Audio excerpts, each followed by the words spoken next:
Take it away, Francesco. Brilliant. So it was great introduction, and I'm gonna see if it's gonna work.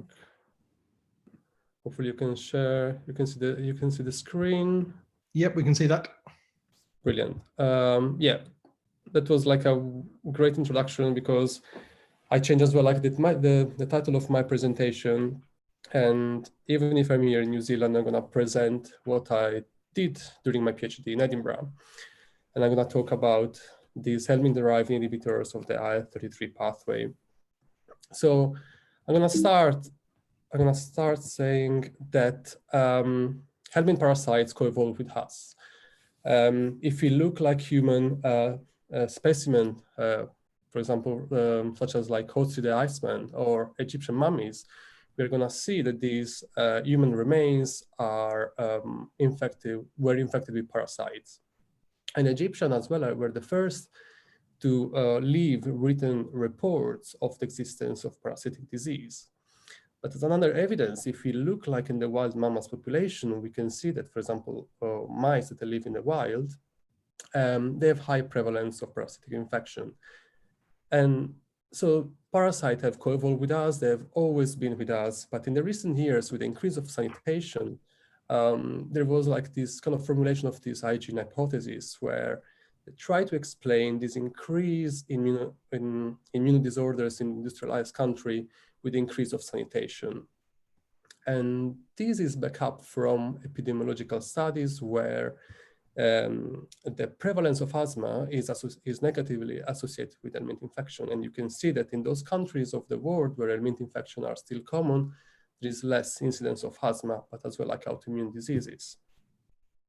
So this hygiene hypothesis is extended as well. And there is this as well, this another name, old friend hypothesis, where it is believed that parasites, because they co-evolve with us, they kind of like train our immune system to not like overreact.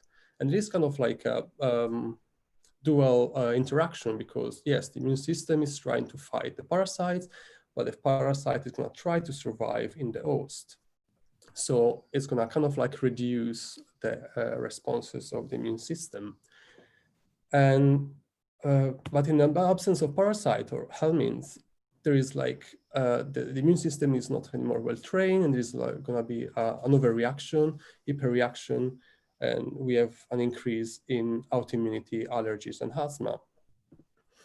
And some of the people already, I remember like watching some of the talks on YouTube, they already introduced the type 2 immune responses that are the one that are shared between parasitic infection and associated with asthma and allergies. And really briefly, I'm gonna go through this. So when an allergen or parasite migrates through the lungs, this will induce cell death. And for this talk, I'm gonna focus on these cytokines, IL-33. So IL-33 is an alarming cytokine that is stored in the nuclei of epithelial cells. And it is released upon cell death and is an early inducer of type 2 immune responses. And specifically, what I was interested in during my PhD was the activation of these immune cells called type 2 innate lymphoid cells that are activated by IL-33. And when they're activated, they release IL-5, that is a cytokine required for eosinophil recruitment and activation, and IL-13, that induce mucus production and smooth muscle cell contraction. So you can see that these responses, the eosinophils and mucus and muscle cell contraction, are kind of like essential to clear the parasitic infection, but they have a detrimental role in asthma. And as I mentioned before, parasites need to survive in the host, so they need to kind of slow down these responses to survive. And to study these, we use this parasite in the lab called Helminth-derived polygyrus. Is a murine parasite that can establish chronic infection in mice. And really briefly, I'm going to go through the life cycle of this parasite in the lab. Is administered through oral gavage, and is not going through the lung. It's like a gastrointestinal parasite. And after 24 hours of injection, the larvae develop, they reach the small intestine, and they're going to develop like in the submucosa. And after day 7, they're going to emerge from in the lumen and as adult worms. And it is believed that this is the phase where the parasite is going to immunomodulate in the immune system. And there are several studies where is shown in different models, such as, like, for example, asthma, contact hypersensitivity in the skin, but as well, like recently was the infection with the H.polygyrus was shown to reduce these experimental autoimmune encephalitis, and as well as like some pathogens. So if you have like a situation of co-infection with H.polygyrus and other pathogen, you're going to have less severity of the disease. And this pathogen, where, for example, can be like a virus, such a respiratory syncytial virus, another parasite, or in this study from Sanchez Quintero was prion disease. And what we were focused on the lab is using this parasite, but not directly. So this parasite is an optimal parasite to study immunomodulation, because you can collect the adult worms in vitro, and you can culture them in just media, and this parasite is going to release the secretory products called HES. And if you observe these two-dimensional gel, you can observe the complexity of this mixture is thousands of molecules, but has been shown that these HES products has several immunomodulatory activity. For example, it can suppress dendritic cell activation. It can induce the T regulatory cells, but as well can suppress inflammation in an asthma model. And I'm going to show the suppression of inflammation in this asthma model from this study from McSorley from 2014, where using Alternaria alternata, that is a fungi, so it's an allergen, you can induce sensitization against ovalbumin, that is like an harmless antigen. So if you administer Alternaria and ova at sensitization, you can recall type 2 immune responses later in life, giving only ova. And you can see that if you sensitize the mice against ova, you're going to see a lot of like inflammatory response through this like histology by H&E, or a lot of like mucus production with PAS. But if you give HES as sensitization, you reduce these inflammatory responses. But it was shown that these responses are associated with these responses are because Alternaria it contains these proteases that are going to damage the epithelial cells. So there's going to be a lot of release of IL-33, and the hypothesis was that HES could block these IL-33 responses. So when I joined the lab for my PhD, the protein that was suppressing IL-33 was already identified, but I'm going to go through the process really quickly. So it was shown that in vitro, if you induce necrosis using Alternaria and in lung cells, you're going to have a lot of release of IL-33, as you can see from the graph from the left. And if you give HES in this culture, you're going to have like a reduction in release of IL-33.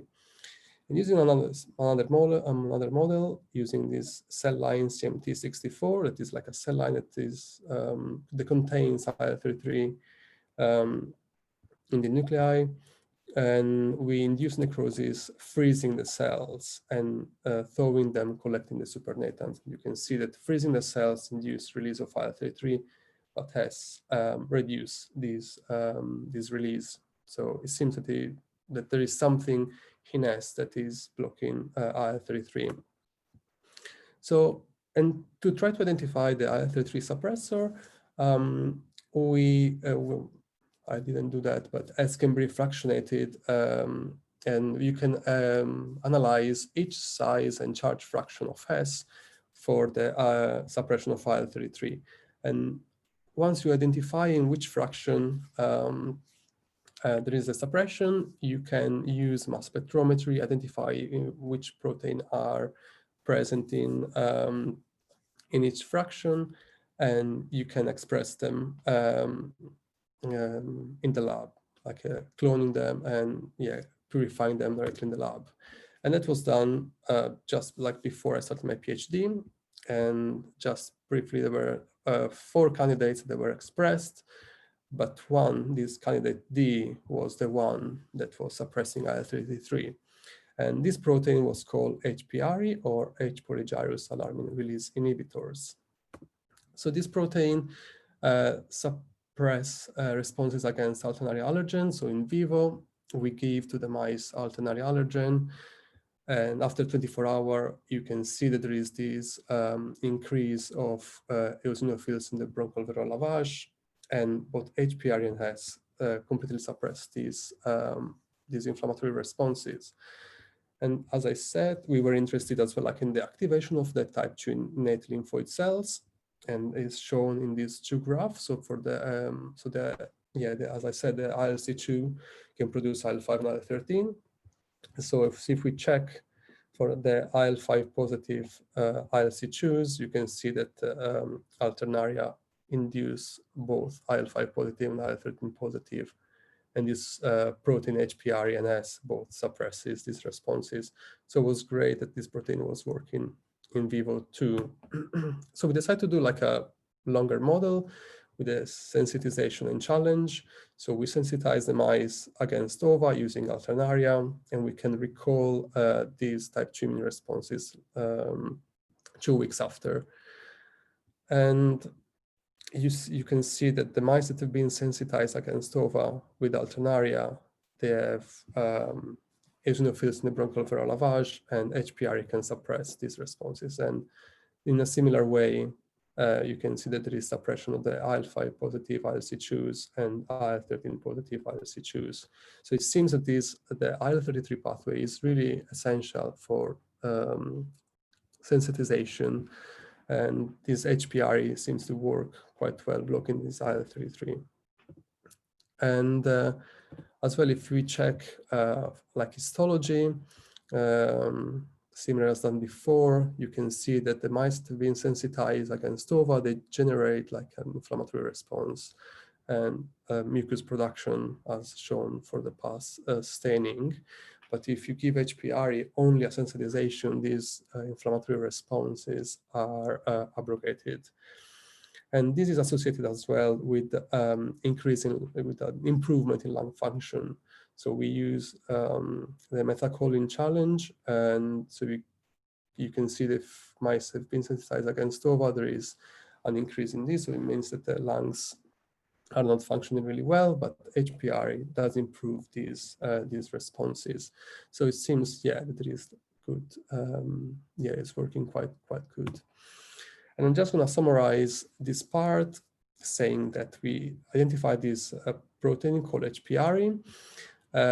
This protein has been like really well characterized in the lab, but what I've shown here is just that if you induce necrosis of the lungs using Alternaria allergen, there's going to be release of IL-33, and if IL-33 is released without HPARI, it's going to activate ILC2s to produce IL-5 and IL-13. Otherwise, if HPARI is there, it's going to bind to IL-33, blocking the cytokine, and there is not going to be activation of the ILC2 population. And in the lab, it was shown that HPARI as well can bind DNA in the necrotic cells, tethering IL-33. And another things that this protein can do is selectively binding the active form of IL-33. This data I'm not showing in here just to for the time. But HPARI is not the end of the story. That's the main focus of my PhD. That was my main focus of my PhD. So it was observed that when you give Alternaria to mice, you're gonna have an increase of expression of ST2. ST2 is the receptor for IL-33. So if you gate in the ICOS positive lineage negative populations, or this ILC2 population, you're going to see an increase of this expression of the receptor for IL-33. If you treat the mice with HPARI, you're going to have a decrease in expression, but is down to PBS control. While if you give HES, so the total mixture, this reduction of the receptor is further below PBS level. And this can be shown in the histogram as well. And that means that there is another protein in HES that is inhibiting ST2, and this protein is not HPARI. So we start back with the fractionation. So we take the lungs from mice and we culture them just in normal media. So because you can just gate on the ST2 positive population, and we identify which in which fraction there was the highest suppression of ST2, both like the charge, the size and the charge fraction, and we use mass spectrometry to identify possible proteins, possible candidates. But we kind of identify a protein that was like a similar structure with HPARI. So we decide to purify that, and we call this protein HPBARI, or H.polygyrus binds alarmin receptor and inhibits. And yes, the protein as well blocks immune responses in vivo using the Alternaria model again. At 24-hour, you can see that there's an increase of eosinophil in the bowel, and HPBARI seems to suppress these eosinophilic responses. And if you look for the IL-13 positive population, you can see there is a decrease in activation of ILC2s as well. And these correlate with the level of IL-5 in the bronchoalveolar lavage. And you can see that HPBARI completely reduces the release of IL-5. So it seems that it's correlating really well with the reduction of eosinophils and the less activated ILC2s. And yeah, we perform again the model sensitizing the mice against ovalbumin. And after 2 weeks, we recall these type 2 immune responses using OVA alone. And in a similar way, if we check for the eosinophil in the bronchoalveolar lavage, we're going to see an increase in the mice that have been sensitized, but excuse me, but reduction in eosinophils if those mice have been given HPBARI only as sensitization. In a similar way, the infiltrating eosinophils in the lungs are reduced in a similar degree as the one in the bronchoalveolar lavage.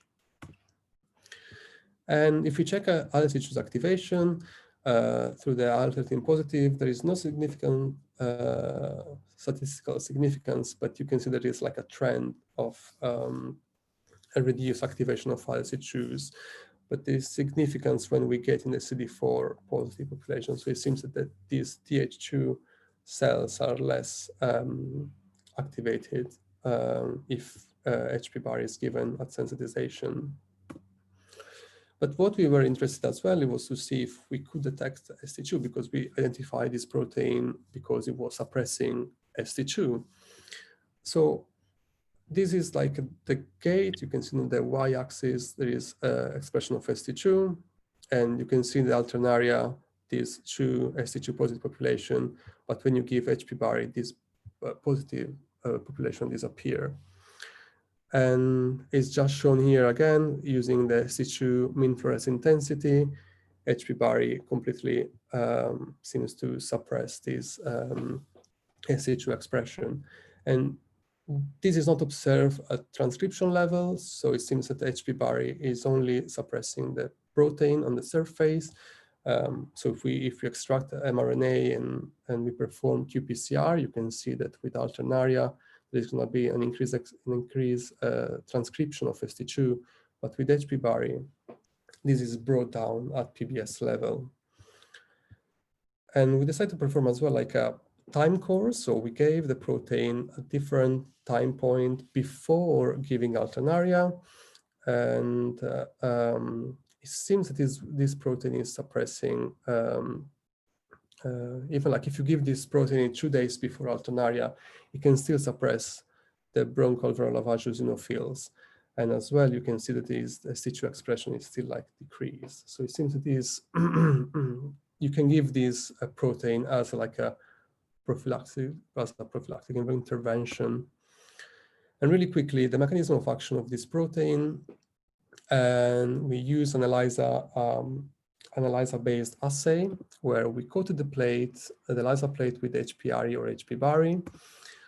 We obtained these ST2 or trap molecules that were FC tagged. So if there was any binding activity, we could detect this binding using an anti-human IgG. And it's a really, really simple ELISA assay that we can do. And you can see that if HPBARI was coated on the plate, you see this binding of the human anti-IgG, and you can observe this both for the ST2 and the trap. While if the plate was coated with HPARI, you cannot see this interaction. So it seems that this protein is binding to ST2. And we decided to bioattenuate this protein and test this bioattenuated protein in bone marrow culture from wild type and ST2 knockout mice. And it's quite clear that when you give the HPBARI bioattenuated to wild type mice, you're going to see this, the protein is binding to ST2. But if ST2 is binding to the cells, but if the cells do not express ST2, you cannot see binding. And this was confirmed using surface plasmon resonance or SPR, that confirm a strong binding to ST2. This is like to give like a value. So this technique gives you this number, the KD, that if the KD is close to 0, it means that there is like a really, really strong interaction. And yes, we submit the paper, and one of the comments was if we could detect any suppression of ST2 during live infection with H.polygyrus. And this was done when I was already here in New Zealand. It was done in the University of Glasgow. So thanks to Georgia Prona-Wright, Holly, and Graham for performing this experiment for me. So we infected mice with H.polygyrus, and after 7 days, they collect the peritoneal lavage and the lungs. And as you can see from the top, the A and B, there is a suppression of ST2 mean fluorescent intensity in the ILC2 population in the peritoneal lavage. In the lungs, there is as well, if you check for the ILC2 population, there's going to be a decrease in ST2 expression. And this is quite interesting because the parasite is not going through the lungs. So it's to be like a systemic effect. And even if we get in the peritoneal lavage, this size scatter high population, linear negative population, you can see that there is this still like a decrease of ST2. So it seems that you can detect this suppression during live infection as well. So it was really, really interesting to see. And as a last things, we can use this website, WormBase Parasite, to investigate if the secretion of the parasite contains possible homologues. And we were really interested to find this protein that we call HPBARI homologue 2 that share 58% similarities with HPBARI. But it was really interesting because these molecules actually binds better to human ST2 than the mouse version. And this is like on the left, we are using this ELISA-based assay where we coat the plate with HPBARI 2. And you can see that there is like a strong interaction when we detect the protein using the human ST2 FC. And this molecule can still bind the mouse ST2, but it seems like in a better, like less better than the human version. We then give this molecule to our collaborator in AstraZeneca, and they perform this bioassay using human PBMCs, where the culture, the whole PBMCs using, I think, IL-12 and IL-13, IL-33. And if you give IL-12 and IL-33, you're going to have release of interferon gamma. And while there is, if HPBARI doesn't seem to work really well, HPBARI 2 suppresses these responses. So it seems that this homologue is binding much better the human version of the receptor. But the most interesting stuff that the H.polygyrus is not in fact human. So it's kind of like interesting that the parasite is producing different homologues that have like different like binding activities, comparing, for example, the human ST2 or the mouse ST2. So to conclude, we identified two Helminth-derived proteins called HPARI and HPBARI, and these proteins interfere with IL-33 dependent responses. So if there is like necrosis in the tissues, there's going to be release of IL-33, and the parasite is going to produce these two protein to interfere with this with the IL-33 pathway, and for like possibly like blocking the type 2 immune responses and survive in the host. But in the lab, we can generate this protein, we can purify this protein and use them, for example, in asthma model. But this protein could be used in any model where that is like dependent on IL-33. And with this, I'm going to acknowledge my supervisor from the University of Edinburgh, Henry McSorley, even if now he's in Dundee, and the people that helped with this project, Caroline, Bill, and yeah, our collaborator from AstraZeneca, University of Glasgow, University of Cambridge. And thank you for listening. Thank you so much for that, Francesco. That was a really great talk. So Danielle has just commented, but it's actually Henry, Yes. saying, hi, fascinating science, although I may be biased. Yes. maybe Henry. Maybe. So if anyone has any questions, you can write them in the Q&A box. Just while we wait, give people a moment. One thing I was wondering was with the when you give HES in infection, when you give HES to the mice, does it seem to have any effect on the immunometabolism of the cells that it's affecting? Yeah, that's kind of like really interesting because it's kind of like there are so many molecules in S, so that there are as well like proteases, so maybe some of the activities can be inhibited by the presence of proteases in HES. So I think it's interesting that sometimes you cannot like see maybe effects, for example, in the metabolisms, but you could see effect, for example, in the IL-33 pathway or the induction of Tregs. Yeah, I can imagine it's quite complex to pick apart. So Mauro has raised his hand. So I've given you permission to unmute yourself, Mauro.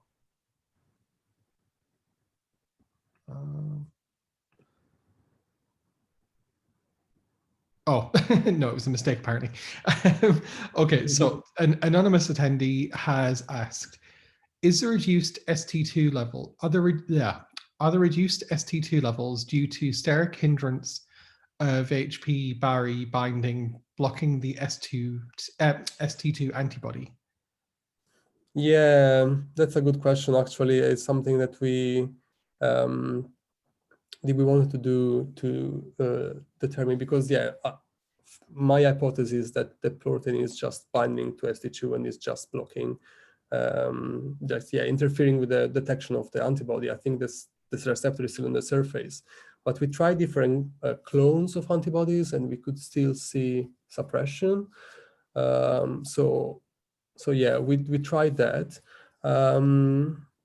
We didn't look at intracellular ST2 or total ST2 by Western blot, but that was an idea that we wanted to do. I think the intracellular was quite tricky to do because if HPBARI is binding to ST2 and maybe it's inducing internalization, how you detect ST2 that is internalized? Because if it's blocking the antibodies, it's like really hard to find like a good control. So I think the best option was maybe having like a cell lines or a cell that is expressing an fluorescent ST2 and is inducing. When it's internalized, you can just see it through microscopy. That's great. Thank you. We have time for just one more question before we move on. Ruby White says great talk and asks, can you detect HPBARI in the lung or other organs outside of the gut during infection? During infection, yeah, that's a really good question. I think it's gonna be really hard to do that, because I think this protein are in if they're like in Hess, they're gonna be less than 1%. So it's gonna be really, really tricky to detect them, for example, by Western blot. But I think, one thing that was done just before lockdown was using this antisera is like a polyclonal antisera against HPBARI, and we tried to see if we could detect a band in Hess. And we could detect like a really, really faint band. So it seems that this protein are in Hess. During infection, I think it's going to be quite tricky, especially in the lungs. That is, or even like with tissues. I think it's quite messy. And if the protein is like less than 1%, it's going to be really hard. Danielle, well, I'm guessing Henry is saying still trying. Still trying. Yes, I think that was the idea. Well, thank you so much for that, Francesco. That was a really great talk. I really enjoyed it. So with that, it is time to move on to our next speaker. Actually, just before we do, Francesco, would you be able to put your social media details in the chat box in case people have any follow-up questions? Yeah, great. Brilliant. I will. Thank you.